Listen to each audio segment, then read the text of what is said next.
Hello and welcome back to GenXIS. The part 3 of Supreme Court of India is here, and till now we have discussed about election procedure, review petition, curative petition, court of record and special review petition. Let's jump to another function of Supreme Court, and that is appellate jurisdiction. मैंने already आपको पढ़ा दिया appellate jurisdiction किस किस case में appeal कर सकते हैं. सिविल केसेस में हमने ये देखा कि ओरिजिनल कॉन्स्टिट्यूशन कहता था 20,000 से ज्यादा का मैटर हो तो, but 30th constitutional amendment act के बाद लिख दिया गया है the question of law should be involved और a certification through high court. ठीक है, ये हमने देखा हुआ है. क्रिमिनल प्रोसेस में ओरिजिनल कॉन्स्टिट्यूशन कहता था डेथ पेनाल्टी के बारे में, बट अमेंडमेंट के बाद इवन इट डेथ पेनाल्टी और इम्प्रिजनमेंट अप टू 10 years यहाँ पे भी आप अपील कर सकते हैं. ठीक है, इतना हमने डिस्कस कर लिया है. Next topic is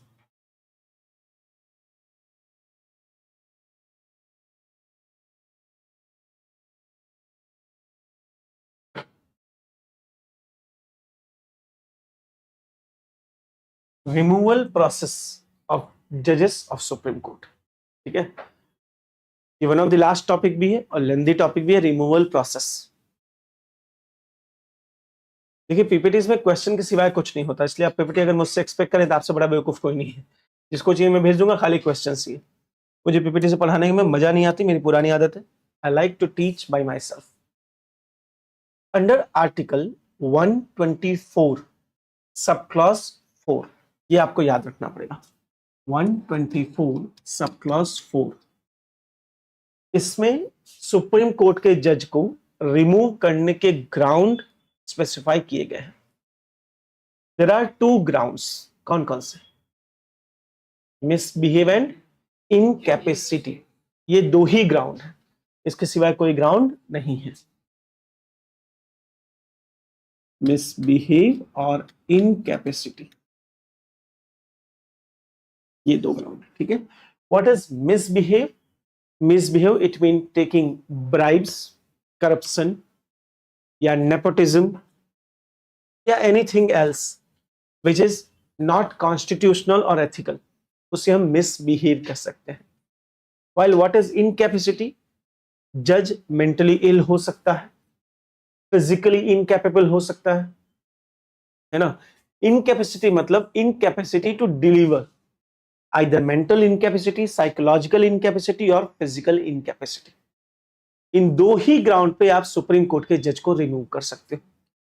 generally books में कभी कभी एक गलती कर दी जाती है कि इसे हम इंपीचमेंट कह देते हैं. ठीक है, कुछ बुक्स में इसे इंपीचमेंट कह देते हैं. इट इज वेलमली wrong. The term impeachment used in Indian Constitution belongs to only and only President of India. President of India को रिमूव करने की प्रोसेस जिसमें सबसे ज्यादा मेजॉरिटी की जरूरत पड़ती है, एब्सोल्यूट मेजॉरिटी की जरूरत पड़ती है, majority of 2/3 strength of entire house, not even effective majority. तो वहां पे इंपीचमेंट वर्ड यूज कर सकते हैं.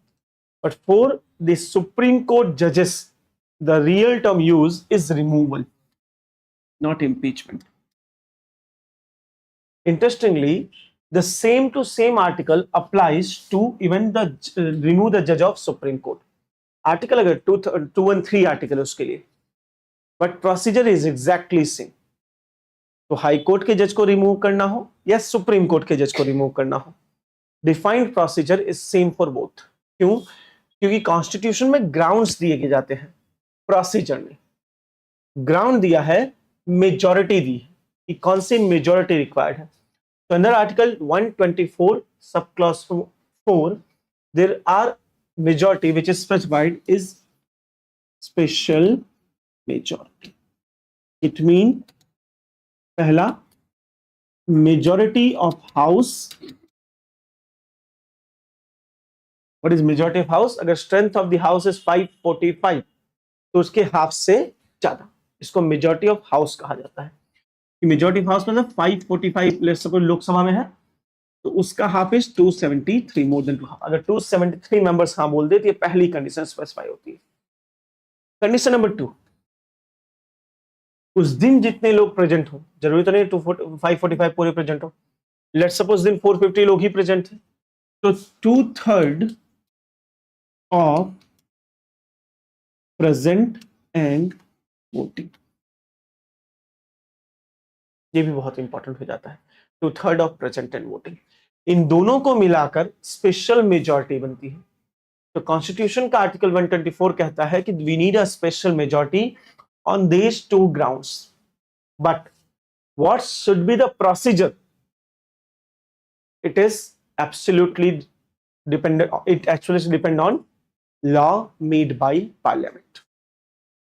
प्रोसीजर मेजॉरिटी कॉन्स्टिट्यूशन बता देता है, कैसे क्या प्रोसेस डिफाइंड होगा, इसके लिए इंडियन पार्लियामेंट को लॉ बनाने का पावर दिया गया है।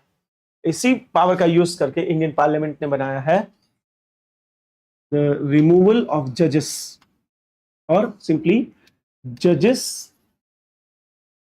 इंक्वायरी, मेरी स्पेलिंग गलत क्यों रही है इतनी आज, जजेस इंक्वायरी एक्ट ऑफ 1968। ठीक है, जजेस इंक्वायरी एक्ट ऑफ 1968, ये वो एक्ट है जो पूरे प्रोसीजर को डिफाइन करेगा कि कैसे रिमूव किया जा सकता है। तो जजेस के removal process is mix of both the constitutional provision and the act passed by parliament. इस एक्ट में क्या प्रोसेस दिया गया है? The act says if you want to remove a जज ऑफ हाई कोर्ट और supreme court and if you want to present the resolution in Lok Sabha, you need 100 members written approval in case of Lok Sabha. In case of Rajya Sabha, you need 50 members.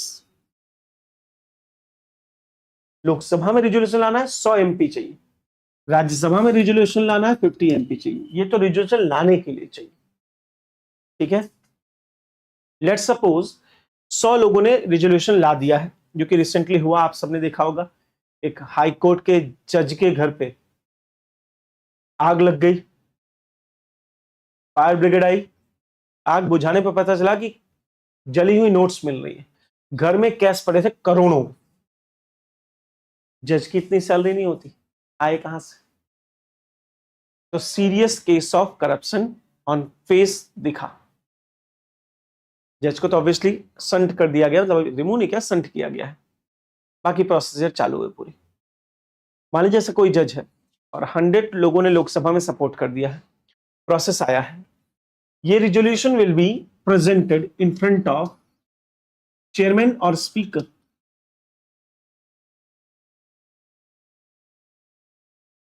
ठीक है, now here one of the most tricky question of UPSC, what chairman or speaker can do? It's now their discretion. अब यहां पे speaker और chairman के पास absolute power है। उन्हें लगता है रिजोल्यूशन एक्सेप्ट किया जाएगा, उन्हें नहीं लगता रिजोल्यूशन वही रिजेक्ट कर दिया जाएगा। मतलब एक आदमी आप खरीद लो, या तो स्पीकर या तो चेयरमैन, आपका कोई कुछ नहीं बिगाड़ सकता। इतना इंटरेस्टिंग है ये। ठीक है, लेट्स अज्यूम कि स्पीकर या चेयरमैन ने एक्सेप्ट कर लिया। वंस एक्सेप्टेड, नाउ स्पीकर और chairman will constitute a judicial inquiry committee.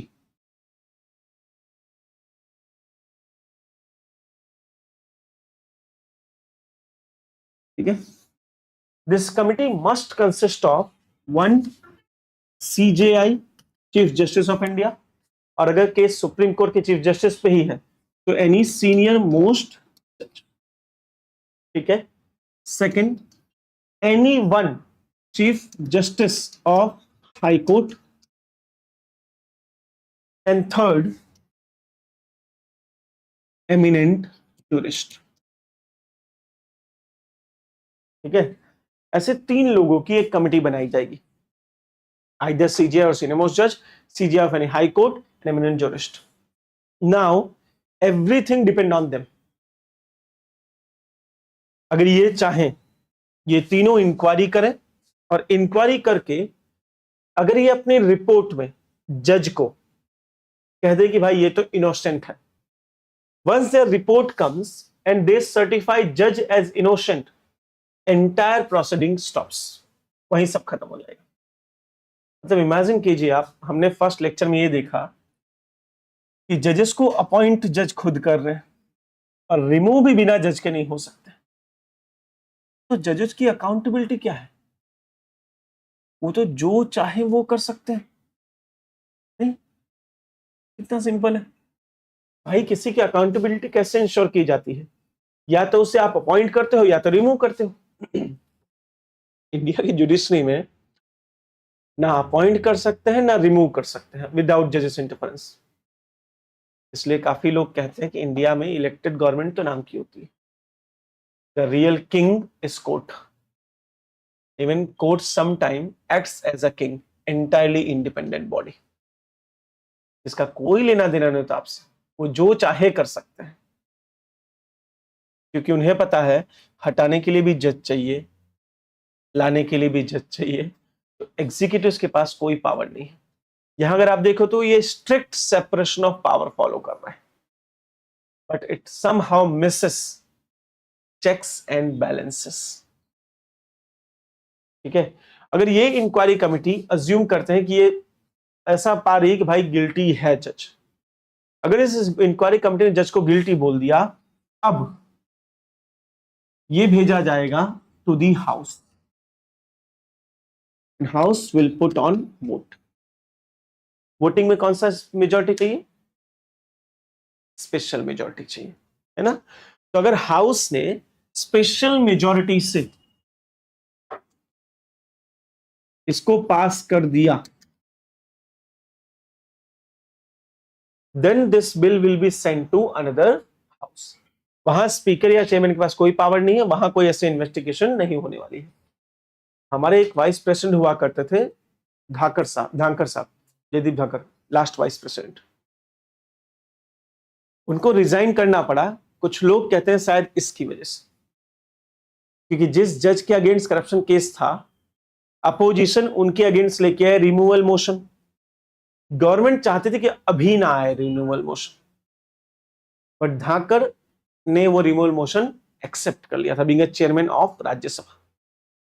इसलिए शायद गवर्नमेंट ने उन पर प्रेशर डालकर उनको रिजाइन करवा दिया, ऐसे लोग मानते हैं, क्योंकि उन्होंने मोशन एक्सेप्ट किया और नेक्स्ट डे रिजाइन। ठीक है, तो एक बहुत बड़ा गेम है यहां पे, ध्यान से समझना कि जो सेकंड हाउस में जाएगा वहां कोई इंक्वायरी नहीं होने वाली है, वहां सिंपली इस पे वोट किया जाएगा। Next house will also put on vote, है ना। और यहां भी अगर स्पेशल मेजॉरिटी से पास कर दिया गया, अब मेरी बात बहुत ध्यान से सुना, बड़ी इंटरेस्टिंग बात बता रहा हूं। तो same session of the house में, नेक्स्ट सेशन नहीं होना चाहिए, अगर दोनों अभी भी सिटिंग में है, सेम सेशन में ये चीज भेजनी पड़ेगी प्रेसिडेंट के पास। अगर सेशन एंड हो गया और फिर आप प्रेसिडेंट क्या नेक्स्ट सेशन में भेज रहे हो, तो president is not bounded. But अगर सेम सेशन में प्रेसिडेंट के पास भेजा जा रहा है, इन that case president can not exercise veto. ये किसी भी बुक में नहीं मिलेगा आपको, किसी भी बुक में, है ना। President can not exercise veto in this procedure. कोई वीटो नहीं ला सकता, ना वो एब्सोल्यूट वीटो कर सकता है, ना पॉकेट वीटो, ना suspense veto. There's only one option, that is to sign the bill. ठीक है, और whenever president signs that bill, now the bill will be sent to president ने साइन कर दिया, अब एक presidential order पास कर दिया जाएगा with the removal of that judge from the office. ठीक है, and before all this we need to give, before starting the resolution we need to provide 14 days advance. ठीक है, 14 डेज एडवांस नोटिस के बाद ही आप ये सारी कहानी शुरू कर सकते हो। एक बार प्रेसिडेंट ने साइन कर दी, ऑर्डर पास हुआ, जज को हटा दिया जाएगा। एक बड़ा ही इंपॉर्टेंट क्वेश्चन सुप्रीम कोर्ट में पूछा गया। क्वेश्चन इज कि मान लीजिए लोकसभा ने रेजोल्यूशन पास कर दिया, उसके बाद अगर लोकसभा डिसॉल्व हो जाएगी तो क्या होगा? क्योंकि जनरली होता क्या है, any motion, resolution, notice, it lapses after the dissolution of Lok Sabha. हमने लास्ट लेक्चर में पढ़ा हुआ है। Even the bill lapses. इसका क्या होगा अगर लोकसभा डिसॉल्व होगी तो? रहेगा कंटिन्यू, हटाना पड़ेगा। व्हाट इफ नई लोकसभा के ना चाहे तो?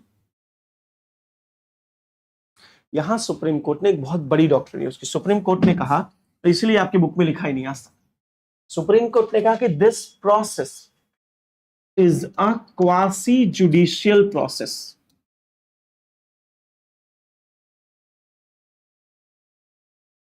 It is not an legislative process. नहीं है। बिल वही लैप्स होते हैं जो लेजिस्लेटिव प्रोसेस का part. As we know, the supreme court जजेस removal is a quasi judicial process. ऐसी कोई भी बिल लैप्स नहीं होगी। इवन लोकसभा से पास करके डिसॉल्व हो जाए फिर भी वो राज्यसभा में कंटिन्यू रहेगा। क्या आप मेरी बात समझ पा रहे हैं? 100%। ये बहुत इंपॉर्टेंट बात है बेटा। इसका नेचर क्या है, ये आजकल एग्जाम में इस लेवल का प्रश्न बन रहा है। इसका आंसर आपके सिवाय कोई नहीं कर पाएगा। You will be the only person जिससे आता हो। एक ये और एक ये वीटो वाला, बाकी सब तो हर जगह लिखा है। ये दो ही चीज ऐसे जो कहीं नहीं लिखा आपके सिवाय। और क्वेश्चन सॉल्व करके अपने नॉलेज को और इनहेंस करते हैं। ठीक है,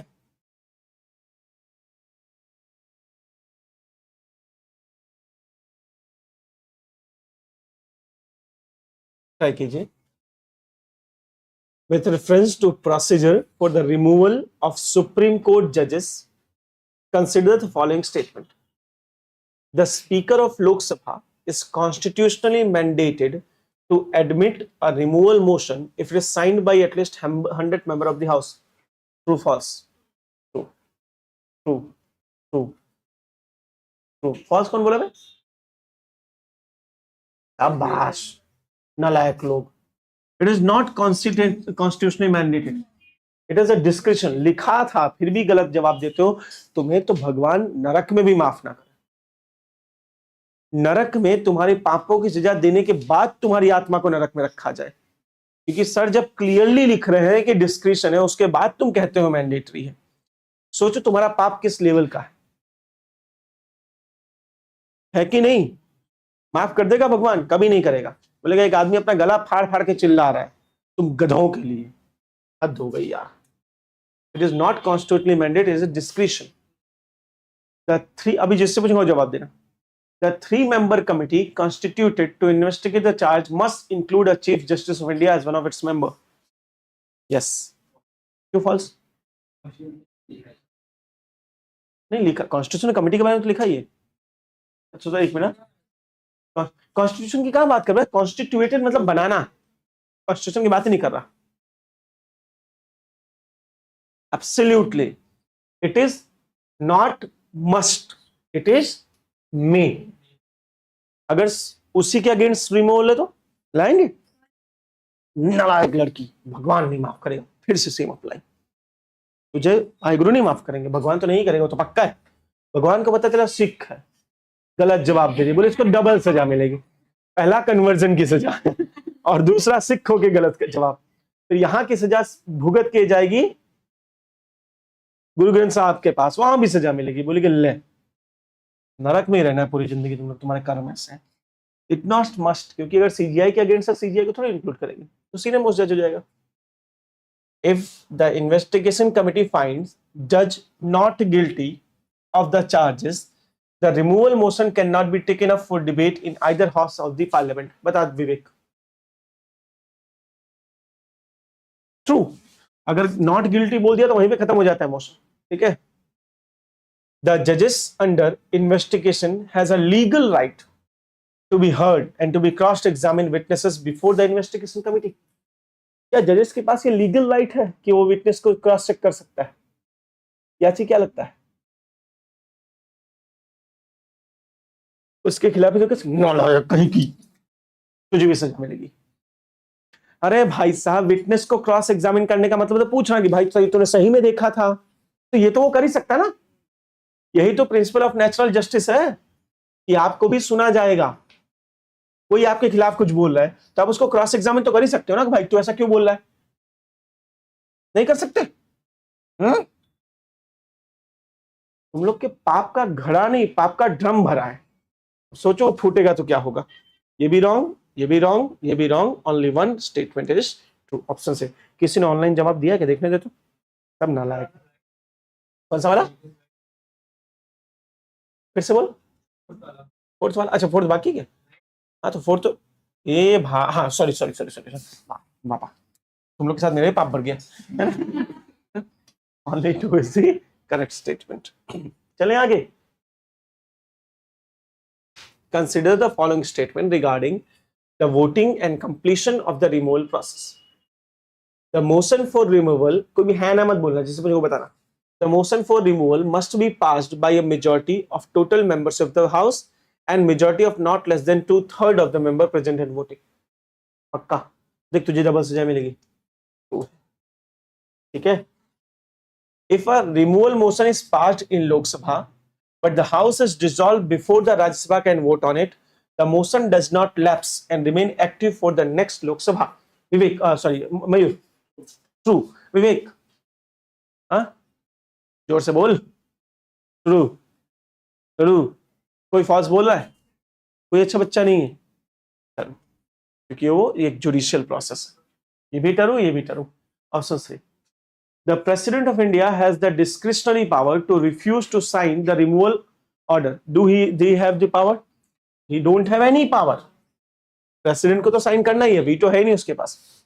Only 1 and 2 is correct. Option B is the correct answer.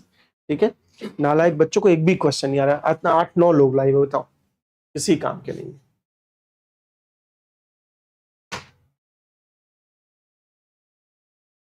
पूरा सुप्रीम कोर्ट का चैप्टर हमारा कंक्लूड हो गया। हमने सारी, हाँ इसमें एक पॉइंट और ऐड कर लेना, ये इसमें बाकी रिमूवल वाले में।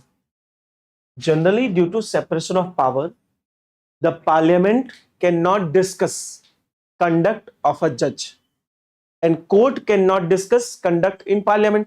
हमने ये देखा है, कोर्ट में पार्लियामेंट की बात नहीं होगी, पार्लियामेंट में कोर्ट की बात नहीं होगी। बट जब रिमूवल प्रोसेस चलती है तो parliament can discuss conduct of a जज।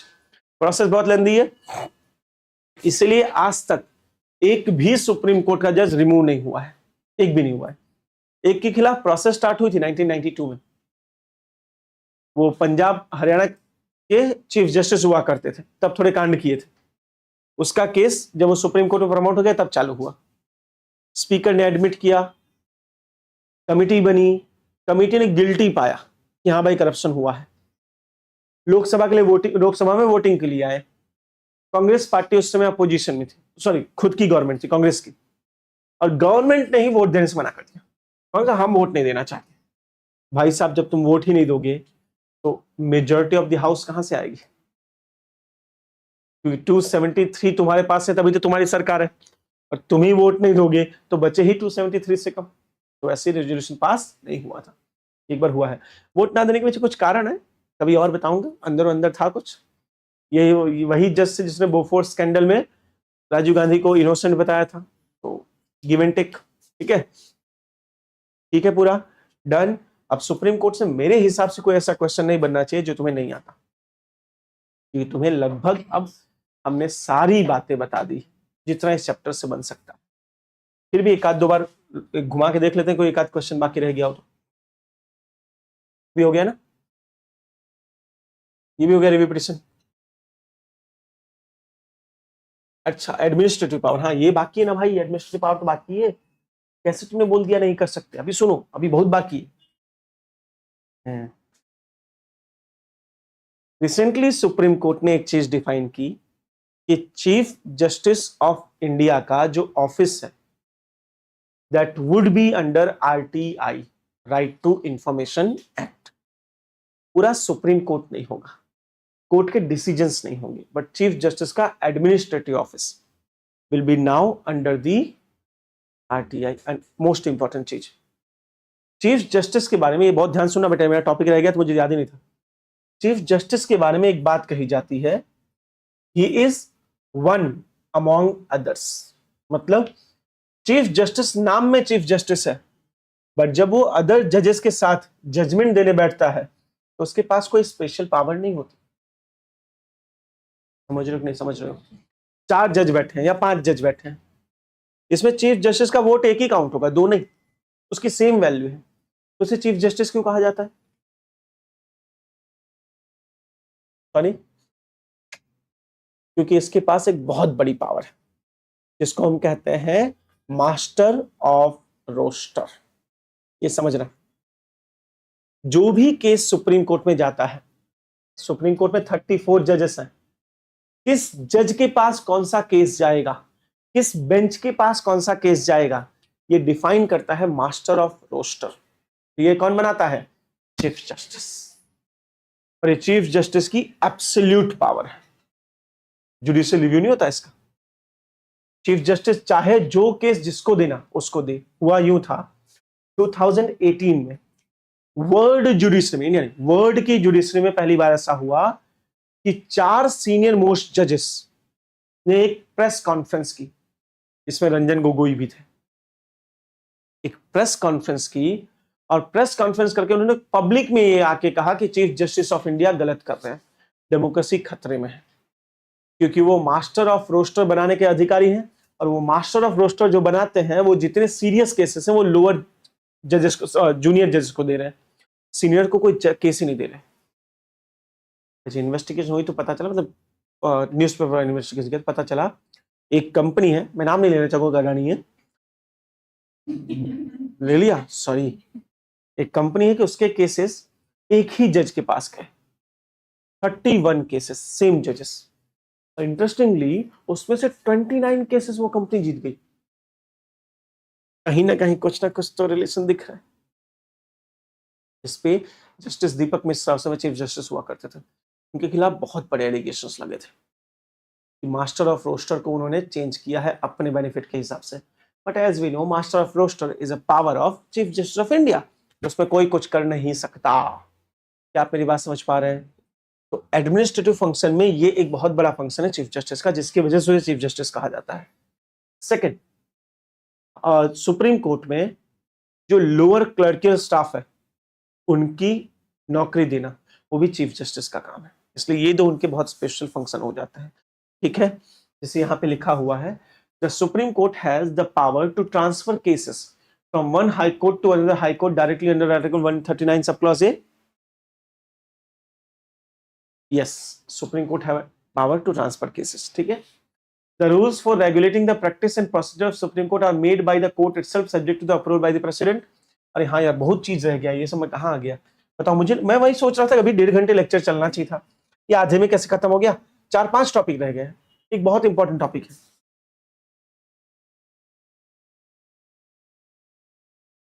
एड हॉक जज, बताइए इनके बारे में ही भूल गया। अज्यूम कीजिए कि सुप्रीम कोर्ट में हर चीज के लिए कुछ लिमिटेड नंबर ऑफ जजेस होने चाहिए। जैसे डेथ पेनल्टी सुनना है तो 3 जज होने चाहिए, कॉन्स्टिट्यूशनल बेंच बनानी है 5 जज होने चाहिए। मैं बता आधा चैप्टर भूल गया था, मैंने कहा बाकी का। कॉन्स्टिट्यूशनल बेंच बनानी है तो 5 जजेस होने चाहिए। अज्यूम कीजिए कि उस समय कोर्ट में 5 जज है नहीं, 4 ही, तो आप क्या करेंगे? In that scenario chief justice of India is empowered to hire a judge on temporary basis to perform that duty. इसे ad hoc judge कह देंगे। क्या आप मेरी बात समझ पा रहे हैं? Who can appoint ad hoc judge? CJI. But CJI ये करने से पहले प्रायर परमिशन लेना मैंडेटरी है, prior permission of president. President की प्रायर परमिशन से ही ad hoc जज बनाए जा सकते हैं। क्या आप मेरी बात समझ पाए हैं? सेकंड समझिए, जो भी जज एडहॉक जज बनाया जाएगा वो ड्यूली क्वालिफाइड होना चाहिए टू बिकम जज इन सुप्रीम कोर्ट, क्वालिफिकेशन मैच करनी चाहिए। थर्ड, जब वो एडहॉक जज के जैसे काम करेगा उसकी सैलरी, अलाउंसेस, पेंशन सब कुछ सुप्रीम कोर्ट के जज की होगी। All perks will be included. ठीक है, but it is not permanent in nature, वो टेम्पररी बेस पे हायर किया गया, काम खत्म होते ही वापस भेज दिया जाएगा। इसे एड हॉक जज कहा जाता है। इसी तरह एक होता है एडिशनल जज।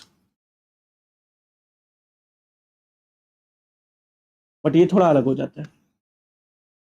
एडिशनल जज हाई कोर्ट्स में अपॉइंट किए जाते हैं और they are appointed by president, not chief justice. और इनकी अपॉइंटमेंट क्यों की जाती है? अगर किसी हाई कोर्ट में वैकेंसी बहुत ज्यादा है या लोड बहुत ज्यादा है तो केसेस को डिलीवर करने के लिए एडहॉक जज, एडिशनल जज अपॉइंट किए जाते हैं। ये भी ड्यूली क्वालिफाइड होना मैंडेटरी है। ठीक है, एडिशनल जज और एडहॉक जज का डिफरेंस समझ गए? एडहॉक सुप्रीम कोर्ट और हाई कोर्ट दोनों में होता है किसी एक केस स्पेसिफिक के लिए। एडिशनल जज थोड़े लंबे टाइम तक होता है, जब तक काम ज्यादा पड़ा है तब तक।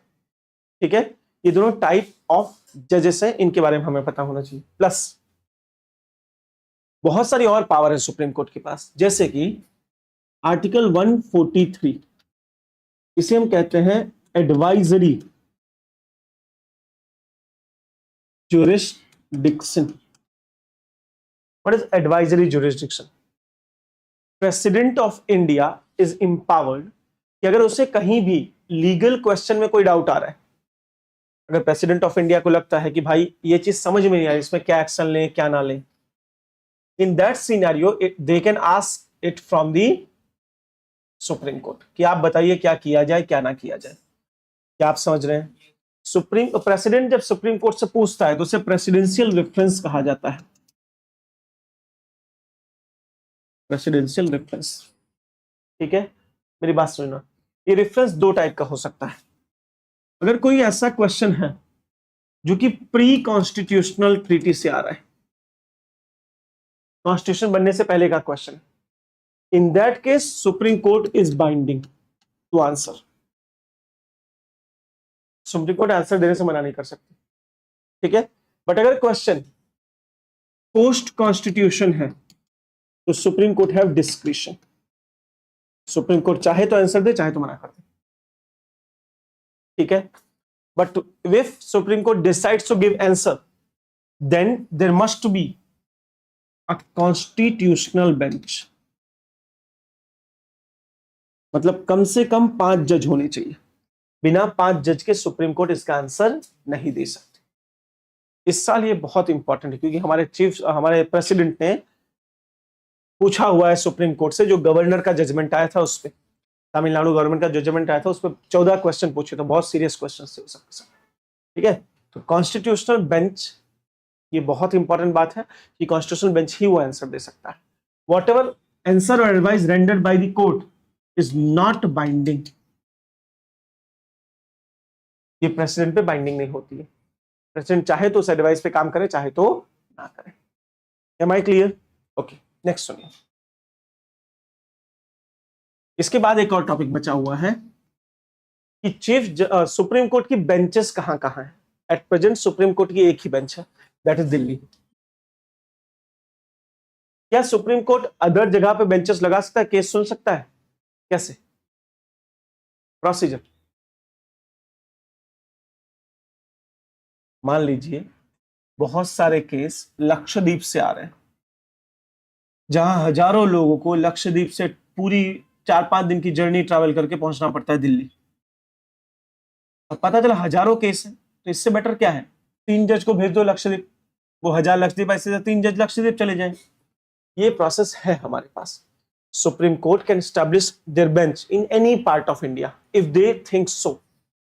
That is power is given to chief justice of India with the prior approval of president. President के प्रायर अप्रूवल से chief justice of India supreme court के बेंच इंडिया के किसी भी कोने में लगा सकती है, और doorstep delivery of justice किया जा सकता है, न्याय को घर घर तक पहुंचाया जा सकता है। ठीक है, ये भी एक बहुत इंपॉर्टेंट पॉइंट है जो हमें पता होना चाहिए। और कुछ याद करो, कुछ बचा हो तो। हाँ, वो तो बहुत बड़ा टॉपिक है बेटा, उसके लिए एक लेक्चर लगेगा वो इतनी जल्दी नहीं खत्म होता। Judicial review, judicial activism, PIL, तो एक अपने आप में एक पूरी कहानी है भाई, क्योंकि अब तो मेंस में वही पूछ रहे, उसके सिवाय कुछ पूछ ही नहीं रहे, तो उसमें तो 2-2.5 घंटे में आराम से खेलना है, जुडिशियल एक्टिविज्म, रिव्यू, और जो इसमें से कुछ और देख लो, बाकी तो मुझे बता दो। बिल्कुल कर सकते हैं बेटा, रिटायर्ड जज को प्रेसिडेंट रिक्वेस्ट कर सकते हैं। हाँ, हाँ, क्वालिफिकेशन में एज नहीं है, आप शायद भूल गए। सुप्रीम कोर्ट के जज की क्वालिफिकेशन क्या है? कुछ नहीं, there is no age criteria. भूल गए?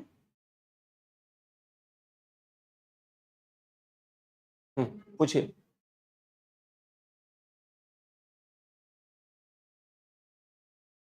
Acting chief justice of India, ये क्या होता है?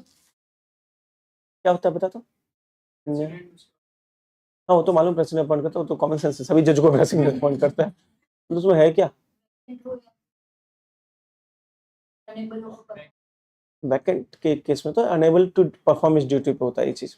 अच्छा, वो कोई बड़ी बात नहीं। देखिए, सिंपल टॉपिक है कि मान लीजिए चीफ जस्टिस अपनी फंक्शन नहीं परफॉर्म कर सकते, तो मास्टर ऑफ रोस्टर कौन बनाएगा? कोई तो होना चाहिए, तो सीनियर मोस्ट जज को बना देते हैं, उसको एक्टिंग चीफ जस्टिस कहते हैं। ये तो कॉमन सेंस का क्वेश्चन था। फिर हो गया पूरा। चलिए, पूरा चैप्टर खत्म, सुप्रीम कोर्ट भी खत्म।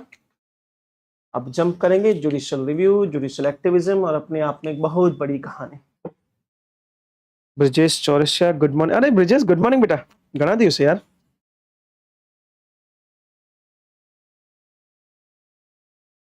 आयुष्वत